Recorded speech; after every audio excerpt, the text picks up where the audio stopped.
Big பாஸ்க்குள்ள இப்போ பர்டிகுலரா நீங்க இது கரெக்ட் ராங்னு சொல்லவே முடியாது. அப்படி பார்த்தா நீங்க ஏன் ரியாலிட்டி இல்லையான்னு கேட்கவே கூடாது. ஸோ ரியாலிட்டி இல்லைன்னு தான் நான் வந்து சொல்லுவேன்.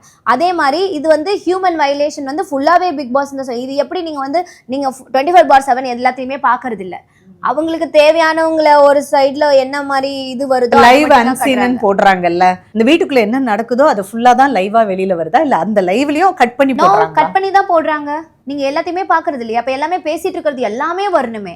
அப்படி வந்தா இன்னும் எவ்வளவோ பெரிய விஷயங்கள் வந்து வெளியே வருமே. உள்ள நடக்கிறது நிறைய விஷயம் தெரியவே கிடையாது. மக்களை தான் முட்டாளாக்கிட்டு இருக்காங்க என்னை பொறுத்த வரைக்கும். அதை தான் நான் இங்க சொல்ல வரேன். நீங்க வந்து இப்ப Parvathi Kamarudheen what ever it is, இன்னைக்கு வந்து ஒரு லைஃப் கொடுக்குற ஒரு இது கொடுக்குற கண்டென்ட் வந்து பார்வதி அண்ட் கமருதீனால தான் ஓடிட்டு இருக்கு. இன்னைக்கு வந்து ஒரு ஷோவே பேசப்படுது அப்படின்னு. ஏன்னா சீசன் 9 வந்து வேஸ்ட் அப்படின்னு சொல்லிட்டு எல்லாமே சொல்லியாச்சு. இந்த சீசன் ஏன்டா நடத்துறாங்கிறது எல்லாருக்குமே தெரியும். இப்ப பார்வதி கமருதீன் பண்ண விஷயங்கள் நிறைய விஷயங்கள் உள்ள இருந்திருக்குல்ல, அப்பெல்லாம் ஏன் கார்டு கொடுத்து வெளியே அனுப்பல?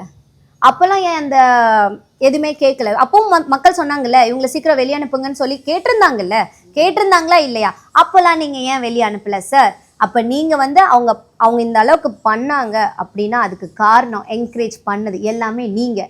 ஏன்னா உங்களோட ஷோ வந்து ரன் ஆகணும், உங்களுக்கு டிஆர்பி வேணும், உங்களுக்கு கண்டென்ட் வேணும் அப்படிங்கிறதுக்காக நீங்கள் பார்வதி கமருதீனை யூஸ் பண்ணிக்கிட்டீங்கன்னு தான் நான் சொல்லுவேன். இன்னைக்கு ஷோ முடிய போது உங்களுக்கு டிஆர்பி கண்டென்ட் வேணும்பா, ஓகே தள்ளி விடு இது ரெண்டுங்களையும் அப்படின்னு சொல்லிட்டு குப்பை மாதிரி தள்ளி விட்டுட்டீங்க ரெட் கார்டு கொடுத்து.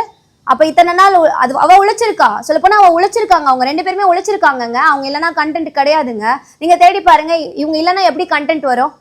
ஸோ உங்களுக்கு தேவை வரைக்கும் டிஆர்பியும் கண்டென்ட்டும் சேனலுக்கு வந்து நல்ல ஒரு அட்ரஸ் கிடைக்கணும்னு சொல்லிட்டு நீங்க வந்து ஒரு ஹியூமன் டிக்னிட்டி இல்லாம ஒரு இதெல்லாம் ஒரு வயலேஷன் சொல்லி நீங்க வந்து வெளியே வந்து ப்ரொஜெக்ட் வேற பண்ணி இதுக்கு நியாயம் வேற கேட்பீங்க. இது அநியாயம் என்னை பொறுத்த வரைக்கும். இது நியாயமே கிடையாது. ஜஸ்டிஃபிகேஷன் வந்து கரெக்டாக ஜட்மெண்டல் வரணும்னா அது வந்து விஜய் சேதுபதி சார் வந்து ஆரம்பத்திலேயே உங்களை அமைச்சிருக்கணும்.